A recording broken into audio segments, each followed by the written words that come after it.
बांस का गांव। रौनकपुर एक बहुत ही खुशहाल, यहाँ के लोग बहुत ही सीधे और मेहनती थे। ज्यादातर गांव वाले खेती करते थे। अरे भाई संजीव, कल तेरे खेत पूरे जुते नहीं थे। चल आज जोत देते हैं। हाँ भाई चलो, आज मेरे खेतों का काम खत्म करेंगे और कल तुम्हारे वाले का कर लेंगे। अरे नहीं नहीं, कल मनोज की मदद करेंगे और फिर आखिर में मेरा खेत जोत देंगे। रौनकपुर के लोग एक दूसरे की मदद करने में विश्वास रखते और शायद यही कारण था कि रौनकपुर बहुत ही खुशहाल। यहाँ की औरतें भी एक दूसरे से मनमुटाव नहीं रखती थी। अरे पूनम, घर पे है क्या? जी दीदी आई। ये ले, सुबह खीर बनाई थी, मुन्ना को बहुत पसंद है ना, तो सोचा मनोज के लिए भी ले आऊं। तेरे ब्याह से पहले वो अक्सर मेरे घर खीर खाने आता था। उसे मेरे हाथों की खीर बहुत पसंद है। बहुत अच्छा किया दीदी, एक मिनट ठहरिए। पूनम भीतर गई और कुछ लेकर आई। कल मैं बाजार गई थी और वहाँ मुझे मुन्ना की मनपसंद बताशे मिले। आप उसे ये दे दीजिए। ठीक है। गांव के बुजुर्गों को अपनी परवरिश पर नाज था। हमारा गांव कितना खुशहाल है, होगा कैसे नहीं। ये सब हमारे संस्कार है। अब वो तो है, बच्चों में आपस में इतना प्रेम है कि ये सब एक साथ एक ही परिवार की तरह रहते हैं। हाँ, एक बड़ा परिवार, रनकपुर परिवार। कहते हैं ना, खुशियाँ ज्यादा दिन नहीं टिक, और इनके साथ भी यही हुआ। एक रात तेज आंधी चलने लगी। आंधी के साथ तूफान चल पड़ा। गाँव वाले, बचाओ, कोई मुझे बचाओ। जगह जगह पेड़ और घर गिरने लगे। सबको गांव के मंदिर ले आओ, अब भगवान ही हमारी रक्षा करेंगे। गांव के मर्द सभी को मंदिर तक ले जाने लगे। गांव का मंदिर पुराना था और ये मंदिर एक गुफा के अंदर बना था। बाहर हो रहे आंधी तूफान का मंदिर पर कोई असर नहीं था। गांव के सारे लोग मंदिर के अंदर से लगातार कई घंटों तक आंधी तूफान थमा नहीं। एक एक करके गांव के सारे घर जमींदोज हो गए। अगली सुबह जब आंधी थम गई तो गांव वाले गुफा वाले मंदिर से बाहर आए और अपने गांव की हालत देखकर रो पड़े। हे भगवान, ये क्या हो गया? तुझसे हमारी खुशी नहीं देखी जाती क्या भगवान? अब हम क्या करेंगे? क्या कर सकते हैं? एक बार फिर सब चीजों को शुरुआत से शुरू करना पड़ेगा। लेकिन हम खाएंगे क्या? हमारी तो फसल ही बर्बाद हो गई। भगवान हमारी मदद करेंगे, हम यूं ही हार कर नहीं बैठ सकते। हमें खुद ही अपनी परिस्थिति बदलनी होगी। हाँ बेटा, हम सबको मिलकर एक बार फिर से रनकपुर बनाना होगा। गांव वाले चिंतित थे, पर वो जानते थे कि अब उन्हें एक दूसरे का साथ देना होगा। मुन्ना, तुम खेतों में जाकर देखो, जो कुछ भी बचा हो वो समेट लो। मैं और संजीव जंगल जाते हैं, हमें सर पर छत बनाने के लिए लकड़ियाँ लगेगी। हम औरतें भी खाना बनाने की चीजों का इंतजाम करती हैं। हम भी तुम्हारी मदद करेंगे अशोक। ठीक है काका। गांव वाले अलग अलग काम में बट गए। मनोज के साथ कुछ लोग खेतों में अच्छी फसल निकालने गए। अशोक, संजीव और काका जंगलों की ओर चले गए। काका, सोचा नहीं था कभी ऐसा होगा। होनी को कौन टाल सकता है अशोक। लगता है भगवान हमारी परीक्षा ले रहे हैं। हम छत कैसे बनाएंगे? हमारे जमाने में तो बांस के घर बनाना सबसे आसान काम था। हमें भी वैसे ही बांस का घर बनाना चाहिए, जिससे जल्द से जल्द गांव वालों के सर पे छत हो। जी काका, यही सही रहेगा। और इस जंगल में बांस के पेड़ भी हैं, मुझे पता है वो कहाँ है। अशोक उन लोगों को बैम्बू के पेड़ों के पास ले आया। अरे वाह, इतने सारे बैम्बू के पेड़, इससे तो हम पूरा गांव बना सकते हैं। पर इतने सारे पेड़ काटकर गांव बनाने में हम सबकी खटिया खड़ी हो जाएगी। चिंता मत कर संजीव, हम सब एक दूसरे का साथ देंगे और देखना जल्दी ही गांव बन जाएगा। तीनों ने मिलकर बैम्बू काटने का काम शुरू किया। बैम्बू मोटे मोटे थे, जिन्हें काटने में उन तीनों के पसीने छूट रहे थे। एक बाम्बू काटने में इतनी मेहनत, बाप रे। अभी मैं काटता हूँ, तू थोड़ा आराम कर। ठीक है। वो लोग बारी बारी बैम्बू काट रहे थे। कई घंटे बीत गए, पर अब तक कुछ ही बैम्बू काट पाए थे। थोड़ी देर में अंधेरा होने वाला है, वो आखिरी मोटा वाला बाम्बू काटते हैं और फिर गांव लौट चलते हैं। ठीक है काका। तीनों मिलकर एक मोटा वाला बैम्बू काटने लगे। तीनों थके हुए थे, पर फिर भी अपनी पूरी ताकत से बैम्बू काट रहे थे। बैम्बू आधा ही कटा था कि उसमें से खून बहने लगा। ये क्या? रुको! उन लोगों को किसी औरत के रोने की आवाज आने लगी। मुझे मत काटो, मुझे दर्द हो रहा है। क्षमा कीजिए, हम किसी को नुकसान नहीं पहुंचाना चाहते थे। तूफान में हमारा गांव बर्बाद हो गया।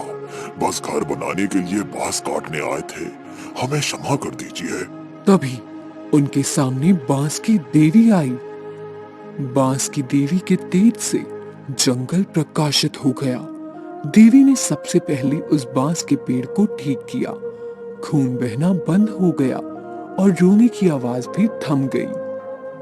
क्षमा कर दीजिए देवी, हमें पता नहीं था। रोने की आवाज सुनकर तुम लोग थम गए। इससे तुम अच्छे इंसान हो ये साबित होता है। ये कोई आम बांस का वृक्ष नहीं है, बल्कि ये जादुई बांस का वृक्ष है। जब तक ये वृक्ष इस जंगल में है, इस जंगल का संतुलन बना रहेगा। अच्छा हुआ हमने इसे पूरा नहीं काटा, वरना हमसे बहुत बड़ा पाप हो जाता। वैसे तुम इस जंगल में क्यों आए हो? कोई कभी यहाँ बांस काटने तो नहीं आता? हमारी मजबूरी है। कल रात के आंधी तूफान में हमारा गांव तहस नहस हो गया। रहने के लिए सर पर अब छत नहीं है, इसलिए हम बांस की लकड़ियां लेने यहाँ आए थे। मैं तुम्हारी ये समस्या सुलझा सकती हूँ। तुम्हें जितनी बांस की लकड़ियाँ चाहिए, वो हर दिन सुबह तुम्हारे गांव के बाहर तुम्हें मिलेगी।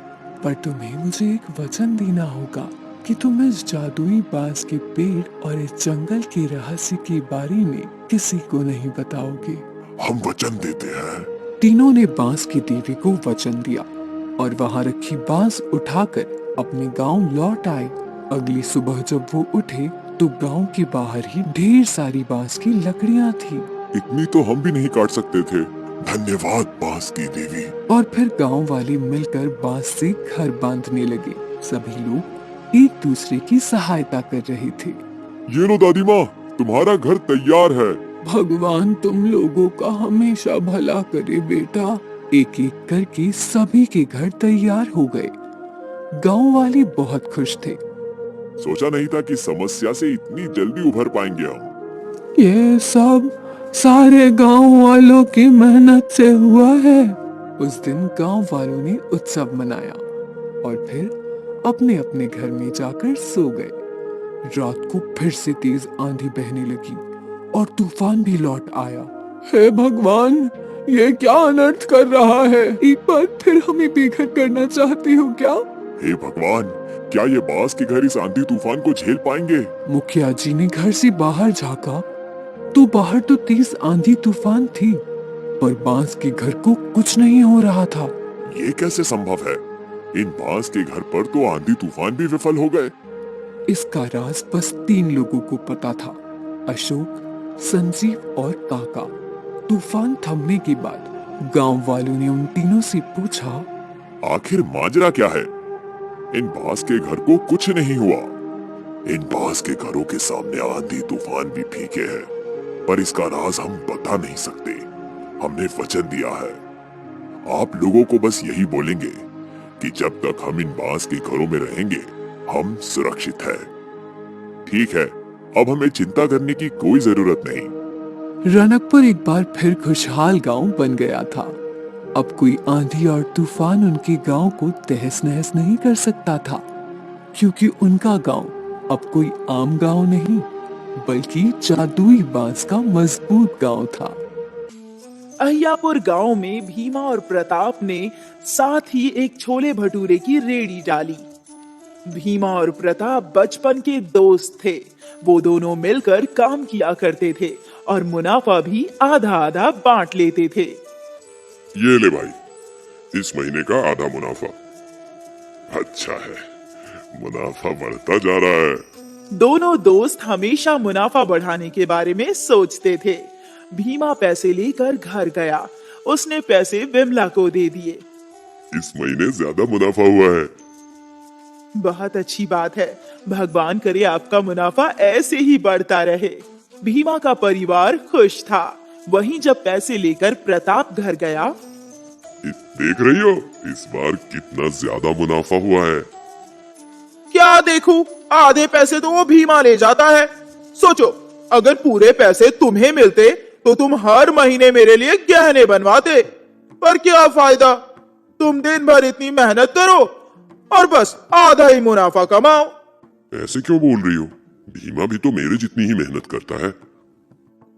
हाँ, पर रेडी आपकी, पैसे आपके और आधा मुनाफा वो कमाए, ये तो गलत बात है ना। इससे तो अच्छा होता कि आप उसे पगार देते। ऐसा तो मैंने कभी सोचा ही नहीं। कैसे सोचेंगे, आप इतने भोले जो हैं, और वो भीमा आपके भोलेपन का फायदा उठा रहा है। मैं कल ही उससे बात करता हूँ। केतकी ने प्रताप के कान भर दिए थे। वो चाहती थी कि प्रताप को ही पूरा मुनाफा मिले। अगली सुबह जब दोनों ने रेडी खोली, सुन भाई, ये रेडी मेरी है। इस व्यापार के लिए पैसे भी मैंने लगाए, तो इस नाते ये व्यापार सिर्फ मेरा हुआ। अगर तुझे यहाँ काम करना है तो मैं तुझे तनख्वाह दे सकता हूँ, पर मुनाफे में भागीदारी नहीं। ये अचानक तुम्हें क्या हो गया भाई? मेरी आंखें खुल गई है। तू मेरे भोलेपन का फायदा उठा रहा है। भाई, इस व्यापार को बनाने में मैंने कितनी मेहनत की है। तूने जो मेहनत की उसके पैसे तुझे मिल गए, लेकिन ये ठेला मेरा है। तुझे जमता है तो पगार पे काम कर ले। नहीं भाई, अब मैं यहाँ काम नहीं कर सकता। तो जा, चलता बन। मुझे भी तेरी कोई जरूरत नहीं है। मैं किसी और को नौकर रख लूंगा। ये बात सुनकर भीमा निराश हो गया। वो उदास होकर घर चला गया। घर पहुंचकर उसने अपने परिवार को ये बात बताई। पता नहीं आज अचानक प्रताप भाई को क्या हो गया। वो मुझे नौकर की तरह काम करवाना चाहता है। मैं सब जानती हूँ, ये सब उसकी पत्नी का किया धरा है। कोई जरूरत नहीं है उसके पास नौकरी करने की। आपको कोई ना कोई काम जरूर मिल जाएगा। हाँ, उम्मीद तो है। चलो मैं बाजार में काम देख कर आता हूँ। भीमा बाजार में गया और कई दुकानदारों से काम के बारे में बात की, पर किसी के पास भीमा के लायक कोई काम नहीं था। भीमा उदास हो गया। सांझ होते ही भीमा घर लौटा।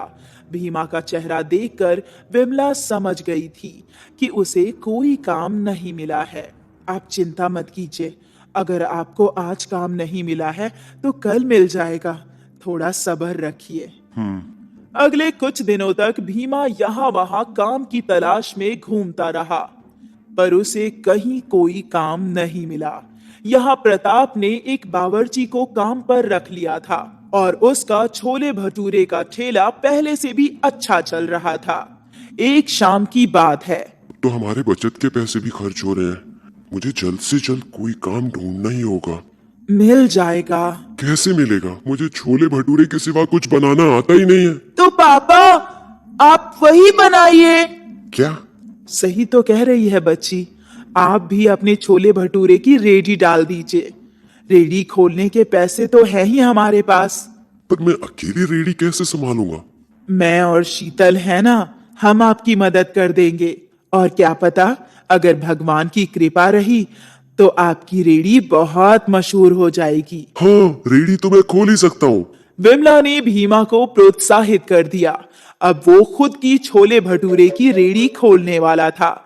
कुछ दिनों बाद भीमा ने गांव के बाजार के बीचों बीच अपनी छोले भटूरे की रेडी लगाई। उसकी पत्नी विमला भी उसकी मदद कर रही थी। विमला भटूरे तल रही थी। अरे आओ आओ, स्वादिष्ट और गर्मा गर्म छोले भटूरे खाओ। आओ आओ। भीमा की आवाज गांव वालों के लिए जानी पहचानी थी, इसलिए गांव वाले तुरंत उसकी रेडी पर आ गए। अरे भीमा भैया, आप खुद अपना बिजनेस खोल लिए। लगाइए एक प्लेट छोले भटूरे। जी। भीमा ग्राहकों को छोले भटूरे देता गया। भैया, आपके हाथ के छोले भटूरे की बात ही अलग है। हम तो ये स्वाद मिस कर रहे थे। भीमा खुश था कि गांव वाले उसके ठेले पर छोले भटूरे खा रहे थे, पर ये बात जब प्रताप को पता चली। अच्छा, तो अब ये मेरा धंधा खाना चाहता है। अब इसे बताता हूँ मैं। प्रताप ने छोले भटूरे का दाम 30 रुपए से घटाकर ₹20 कर दिया। अब सारे गांव वाले यहीं आएंगे। अब आएगा मजा। प्रताप के दाम घटते ही गांव वाले उसकी रेडी पर जाने लगे। प्रताप का प्लान काम कर रहा था। अब भीमा परेशान हो गया। ₹20 प्लेट बेचकर उसे बहुत ही कम मुनाफा होने वाला था। अब क्या करें? 20 रुपये में प्लेट तो नहीं बेच सकते ना। थोड़ा सब्र करते हैं, हो सकता है कि 1-2 दिन में वो भी दाम बढ़ा दे। ₹20 प्लेट में तो उन्हें भी नहीं जमेगा। हाँ, हो सकता है। वैसे भी गांव वालों को मेरे हाथ के छोले भटूरे पसंद हैं, तो वो यहाँ जरूर आएंगे। भीमा ने दाम नहीं घटाए और इस वजह से भीमा के ठेले पर बहुत कम ग्राहक आ रहे थे। भीमा और विमला परेशान थी। ऐसे ही 1 हफ्ता बीत गया और उनकी कुछ खास कमाई नहीं हुई थी। अब तो हमें कुछ ना कुछ करना ही पड़ेगा। पर क्या करें? तभी उनके ठेले पर एक फकीर आता है। अल्लाह के नाम पर कुछ दे दे बेटा, बहुत भूख लगी है। आप बैठिए बाबा, मैं भटूरे छानती हूँ। विमला ने भटूरे बनाए और भीमा ने छोले भटूरे फकीर बाबा को दे दिए। फकीर काफी भूखा था। उसने फटाफट सारा खाना खा लिया। और लाऊं बाबा? नहीं बेटा, बहुत है। मेरी भूख शांत हो गई। तूने इस गरीब का पेट भरा है। अल्लाह तेरा भला करे। तू इतना परेशान क्यों है बेटा? अब क्या बताऊं बाबा, गांव में एक और छोले भटूरे वाला है। उसने छोले भटूरे का दाम घटा दिया और सारे गांव वाले वहीं जा रहे हैं। मुझे लग रहा है ये धंधा बंद करना पड़ेगा बाबा। चिंता मत कर, ऐसा कुछ नहीं होगा। तूने मुझ गरीब का पेट भरा है। अल्लाह तेरा दामन हमेशा भरा रखे। ऐसा कहकर उस फकीर ने अपने बोतल का थोड़ा सा पानी तेल की कढ़ाई में डाल दिया। आपने तेल में पानी क्यों मिलाया बाबा? ये कोई ऐसा वैसा पानी नहीं है, जादुई पानी है।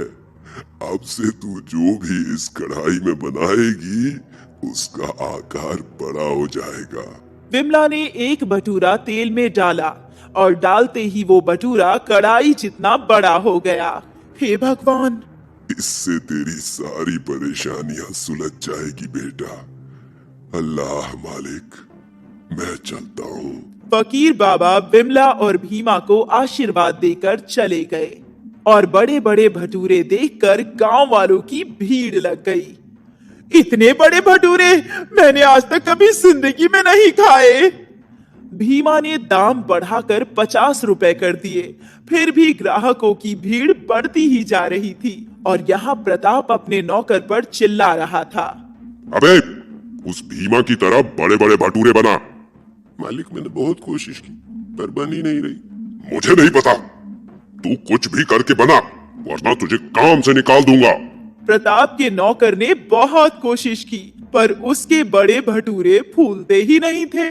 धीरे धीरे प्रताप के ठेले पर ग्राहक कम हो गए और भीमा के ठेले पर बहुत ग्राहक बढ़ गए। दूर दूर से लोग भीमा के बड़े छोले भटूरे खाने आने लगे। भीमा मशहूर हो गया और अमीर भी। अब उसके दोनों बच्चे इंग्लिश मीडियम स्कूल में पढ़ाई कर रहे